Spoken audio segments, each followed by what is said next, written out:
Hora das notícias do Legislativo, porque ontem a Câmara realizou a terceira reunião sobre as emendas impositivas. O encontro fecha o debate antes do Legislativo receber o orçamento de 2023.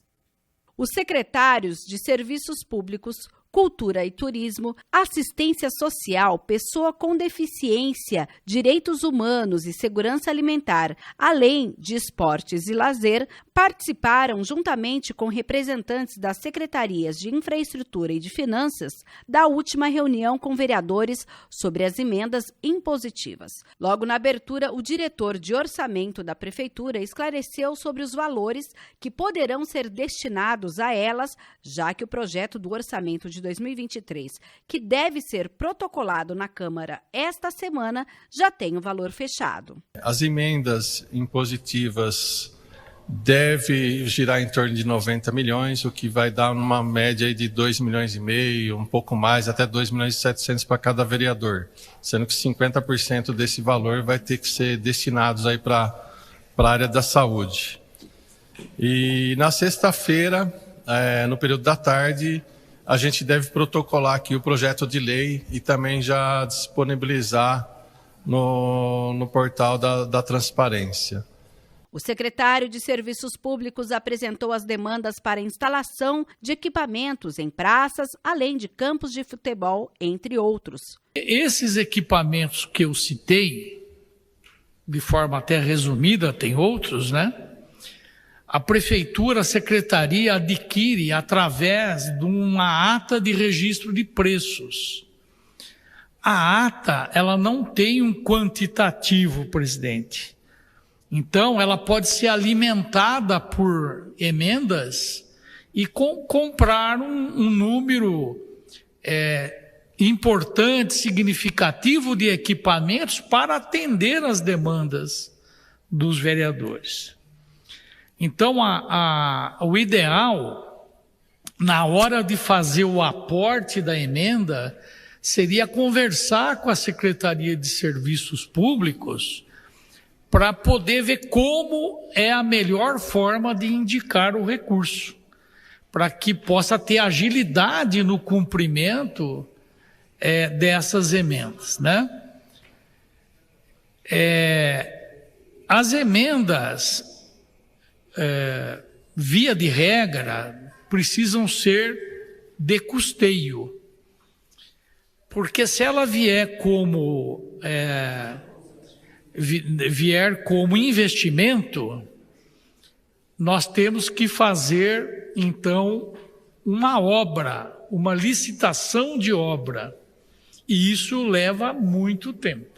A Secretaria de Cultura e Turismo apresentou as demandas em que as emendas impositivas poderiam agilizar o cumprimento delas. Só quero relembrar que, junto com Saúde e Educação, a área de cultura apareceu aí muito fortemente como um desejo da população. Então, também gostaria que vocês olhassem com carinho as nossas propostas e para que a gente também possa fazer contemplar, né? A gente sabe que tem muitas demandas de todas as secretarias, mas que vocês olhassem com carinho aquelas que são da Secretaria de Cultura e Turismo. Na área da assistência social, pessoa com deficiência, direitos humanos e segurança alimentar, a secretária Vandecleia Moro lembrou que a demanda das propostas atendem a 4 políticas públicas. Entendo que essa questão das emendas é muito importante, porque nós temos a oportunidade de construir juntos. Acredito que política pública é feita com parceria, isso é parceria, a participação do poder público, seja ele na esfera do legislativo, do executivo e da população, e com as emendas nós temos essa oportunidade. E os senhores e senhoras estão no território, conhecem as demandas, conhecem o que cada território tem necessidade. Nós vamos fazer a apresentação de 20 propostas, afinal de contas, na Secretaria de Assistência nós temos 4 políticas públicas de assistência social, pessoa com deficiência, direitos humanos e segurança alimentar. Eu tenho certeza que pelo menos uma vai se encaixar nas demandas dos senhores vereadores. Fernando Vanin, secretário de Esportes e Lazer, detalhou os projetos para eventos na cidade e competições esportivas, além de atividades em praças campos de esportes e praças públicas da cidade. Um pouco diferente da questão da assistência, mas a gente poder aqui focar um pouco qual a diferença entre praça de esporte e praça pública, que muita gente confunde qual que é a concepção. Então, a Secretaria de Esporte administra as praças de esporte, que ela foi criada para ser uma escola municipal de esporte desde 66, porém, por questões até históricas, começou a ter menos professores e mais público espontâneo, então ela fica parecendo uma praça pública. Então, muitas das vezes, solicitam para a gente alguma demanda para a Secretaria de Esporte para o Paulela e do Paulela para mim e vice-versa. No fim das contas é o Paulela que faz mesmo, porque eu não consigo fazer, então está tudo em casa. Mas a gente tem algumas demandas que eu acho que é bem interessante para vocês que são vereadores, e eu acho que isso cabe até a questão da propósito de vocês nos bairros, nas comunidades, enfim. Os diretores se colocaram à disposição para orientar os parlamentares e salientaram a importância em pensar na diferença entre investimento e manutenção para propor as emendas impositivas. As obras de infraestrutura urbana, elas são obras pesadas e caras, tá? Então, o ideal seria também, a ideia do Fernando achei bastante bacana, se trabalhar por bancadas, por regiões, não sei, tentar aglutinar esses recursos entre os vereadores que têm o mesmo interesse, tá, na região ou partidário, e destinar esses valores. Porque esses valores isolados, tá, para a infraestrutura não faz muita coisa. Às vezes acha que vai fazer uma grande obra e acaba conseguindo um recap de um trecho de uma avenida, e isso acaba aqui frustrando o objetivo mesmo dessas emendas, né? Então, a Secretaria de Infraestrutura está à disposição de todas as outras pastas para construir essa solução. A gente vai procurar também planilhar um modelo meio que geral de emenda, porque uma parte da emenda vai ser destinada para a saúde e os outros 50% então pode destinar para várias secretarias. E isso a gente não precisa fazer uma emenda individual para cada secretaria. Eu acho que dá para planilhar numa planilha só, várias, indicando, né, para onde você quer ir, se é para os serviços públicos, se é para a cultura, para esporte. Eu acho que facilita a gente formatar um modelo de emenda. Então a gente pretende também, até na sexta-feira, na entrega do orçamento, trazer esse modelo meio que planilhado, embora ele vai ter que ficar em branco, né, porque a gente não sabe a destinação.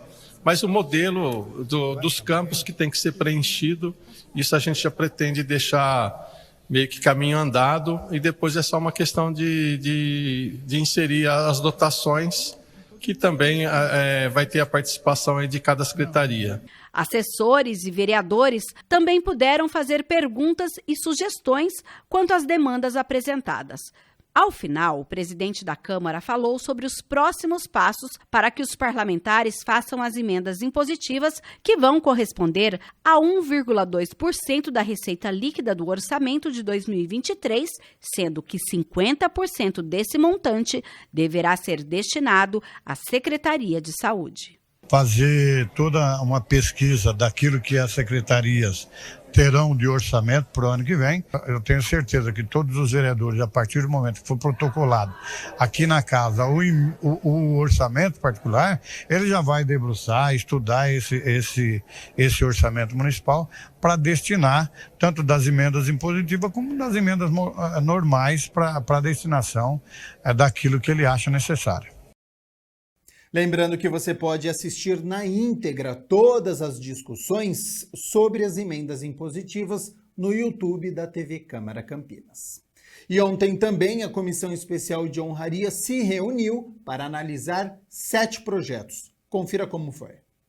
Na 7ª reunião ordinária da Comissão Especial de Honraria da Câmara de Campinas, o vereador Edson Ribeiro, que é o presidente da comissão, contou com os vereadores Jorge Schneider e Otto Alejandro para análise de 7 projetos de decretos legislativos. Os parlamentares atuaram como substitutos ocasionais, o que é previsto no artigo 68A do Regimento Interno, que determina que caberá ao presidente da comissão designar, na ausência do membro titular e de seu respectivo suplente, o substituto ocasional.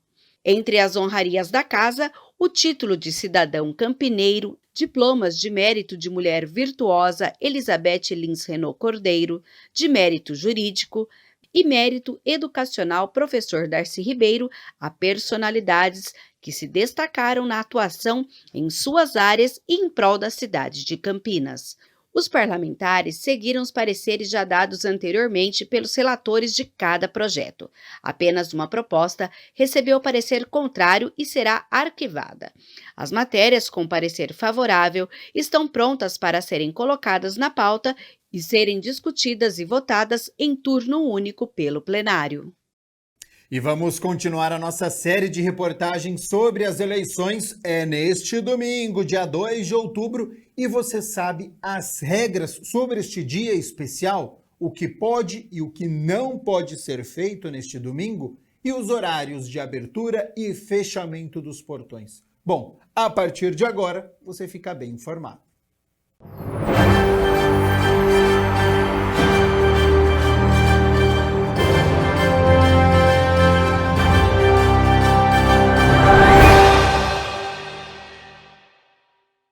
Algumas regras precisam ser obedecidas no dia da eleição e por isso nós viemos aqui conversar com a chefe de cartório, Egli Vilhena, que vai explicar para a gente, Egli, o que pode e não pode no dia das eleições. No dia das eleições é vedada a propaganda eleitoral. O eleitor ele pode se manifestar silenciosamente, ele pode usar a camiseta do candidato dele, um broche, um distintivo, mas ele não pode fazer atos de propaganda, ficar impulsionando propaganda eleitoral, isso tudo é vedado pela lei de eleições. Distribuição de santinho na porta da escola. Também não pode. Toda propaganda eleitoral de distribuição de santinhos, carreata, comício, ela pode ser efetuada só até a véspera das eleições, até o sábado. Nem mesmo faixa na porta da escola. Não, nem mesmo faixa na porta da escola. Horário de votação. A votação ela tem início às 8 horas da manhã e vai até às 17 horas. É importante lembrar que as 8 e as 17 são registradas pelo relógio da urna eletrônica. Então, é muito importante que o eleitor chegue com alguns minutos de antecedência para ter certeza de que ele vai conseguir votar. Deu horário, a pessoa conseguiu entrar dentro da escola, ainda vota ou não? O eleitor ele tem que estar na sessão para votar, não só no local de votação. Às 17 horas, o mesário vai distribuir senha para os eleitores que estiverem na fila da sessão. Então, é importante que o eleitor seja bastante pontual e chegue antes das 17 horas para garantir o seu direito de voto. Sem exceção, inclusive quando a gente fala de pessoas com deficiência.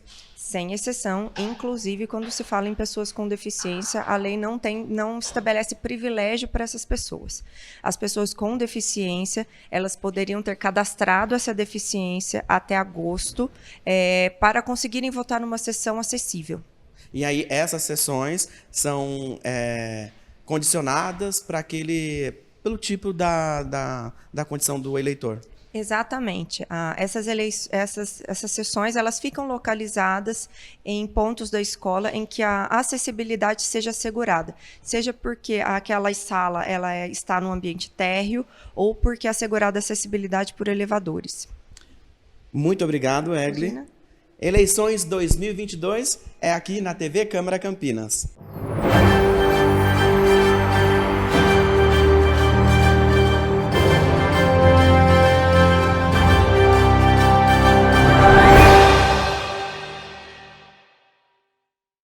E a gente continua a nossa série de reportagens sobre as eleições, porque aqui no Brasil o voto é facultativo, ou seja, opcional para aqueles que têm entre 16 e 17 anos e para quem tem mais de 70 anos.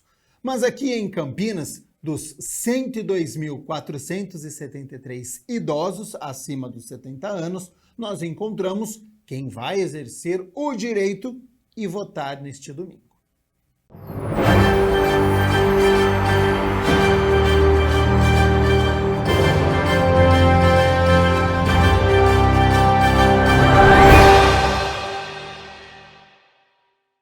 Seu Valci tem 80 anos. Por lei, há 10 ele não seria mais obrigado a votar, mas não importa. O título de eleitor já está na mão para ir às urnas no próximo domingo. Eu acho que o direito do voto é um direito de cidadania, né? E é uma forma de eu construir um projeto para a nação, para o país, para mim, para minha família, para a família de todos os brasileiros. Eu acho que o voto ninguém poderia deixar de votar, porque se eu não votar, eu não vou poder falar absolutamente nada, porque eu não tive o direito de escolha. O senhor, então, domingo agora, vai para o seu colégio eleitoral, faça chuva ou faça sol, vai deixar o seu voto lá. Com meus 80 anos, eu vou lá exercer o meu direito de cidadão, vou votar para a gente pensar num país diferente, um país onde todo mundo possa ter o seu direito garantido, e só através do voto, né? Histórias como essa, felizmente, não são tão incomuns assim. O eleitorado acima de 70 anos cresceu 23,82% no Brasil. Eram 12 milhões em 2018 e esse ano são 14,8 milhões. Mas o que chama atenção mesmo nas pesquisas de 2022 do Tribunal Superior Eleitoral é aquele público jovem que também ainda não é obrigado a votar. Os eleitores de 16 e 17 anos correspondem a mais de 2 milhões do total que poderá computar seu voto neste domingo, 50% a mais que em 2018. Gustavo, Gabriele e Nicole são alguns dos estudantes que, assim que completaram seus 16 anos, já tiraram o título. E fazendo jus à juventude, eles têm tudo online, na palma da mão. Bastante incentivo da família e eu acho que é importante tirar o título agora, porque é um momento assim de a gente tem que decidir o futuro das coisas do nosso país. Eu sempre, quis tirar o meu título de eleitor, então quando eu tive a oportunidade, que foi quando eu fiz 16 anos, foi a primeira coisa que eu fiz, foi tirar meu título. Eu acho que nós devemos estudar os candidatos para ver o que melhor representa a gente, porque cada voto é super importante também, para a gente construir uma nação condizendo com os direitos básicos que nós precisamos. O cientista político Paulo de Tarso faz observações sobre isso. Ele diz que de 2013 em diante houve um movimento de despolitização no Brasil que desmotivou os jovens a se envolverem na política. Mas esse cenário mudou. E a gente percebe que tentou-se, o próprio Tribunal Eleitoral fez campanha, houve um engajamento de figuras públicas, artistas, que alcançam mais esse público jovem, e houve, de certa forma, uma reação e uma recuperação. Talvez, com esta eleição, dadas as características, dadas as ocorrências que nós estamos assistindo, pode ser que isso se transforme num movimento, mais uma vez, de retomada, de inserção e de repolitização, principalmente desse público. Segundo o TSE, as mulheres também se destacam. Elas são mais da metade dos eleitores, entre eles a Lara, que é professora e não abre mão de falar de política. É algo que as pessoas precisam entender. No nosso dia a dia, nós já fazemos política. Então, assim, eu não me importo com política, não tem essa possibilidade. Nós fazemos nas nossas conversas, nossos posicionamentos, da maneira como eu ajo ou não, ou eu me omito, eu estou fazendo política. Então, o conversar, o falar, o dia a dia, falar até mesmo sobre o que está acontecendo, às vezes a gente lê muita coisa, mas não consegue processar muita coisa, essas informações que a gente recebe. Então, o conversar com alguém, o perguntar, o se posicionar, isso faz bem. Por quê? Porque daí você vai começar a refletir sobre aquilo que você recebeu, sobre as informações que você tem recebido. E se tudo é política, é impossível não contar aqui a história da Anne. atriz de 37 anos, transgênero e agora prestes a ir votar com o tão esperado documento de registro de seu nome social. Era complicado. Porque, tipo assim, era o RG, olhava pra mim, pra minha cara, essa pessoa não é, tá falsificando, quem é você? Era constrangedor. Uma evolução tardia. Esses grupos não surgiram há 5 anos. Essas pessoas não estão na sociedade há 5, 6 anos. Elas estão a vida inteira na sociedade, oprimidas, violentadas, massacradas. É uma baita evolução, pequena, mínima, ínfima, mas é uma baita evolução e daí para frente tem que ser maior. E o especialista faz um apelo. Diz que é um momento delicado e decisivo da história do Brasil. Por isso, é essencial a participação de todos. Todo mundo tem que votar. O mais importante, quer dizer, você tem uma regrinha simples e básica. Todo modelo político, não existe modelo político perfeito, inclusive a democracia. Mas ela é insubstituível, é a melhor de todas, né? Você pode aceitar ou desejar qualquer coisa. A única coisa que você não, que é uma característica da democracia, na democracia você pode tudo, você não pode acabar com a democracia, o resto você pode tudo. Então esse é o detalhe, quem for votar, que fique de olho na importância para a sua vida, não é para o seu desejo, para o seu interesse ou para a sua condição, é para a vida coletiva. É isso que está em jogo.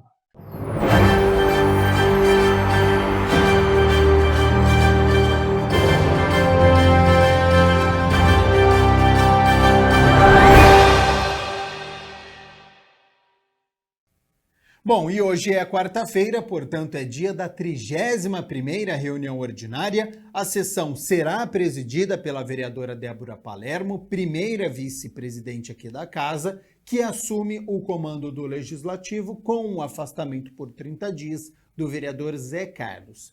E a partir das 6 horas da tarde, os vereadores vão discutir e votar 8 projetos. Entre os itens da pauta do dia está a primeira votação do projeto do vereador Paulo Gaspar, que proíbe a inauguração de obras públicas municipais que estejam incompletas ou sem condições de atender a população ou impossibilitadas de entrar em funcionamento de imediato. Para você poder conferir a pauta completa, todos os projetos que serão discutidos e votados, você entra no site da Câmara, www.campinas.sp.leg.br.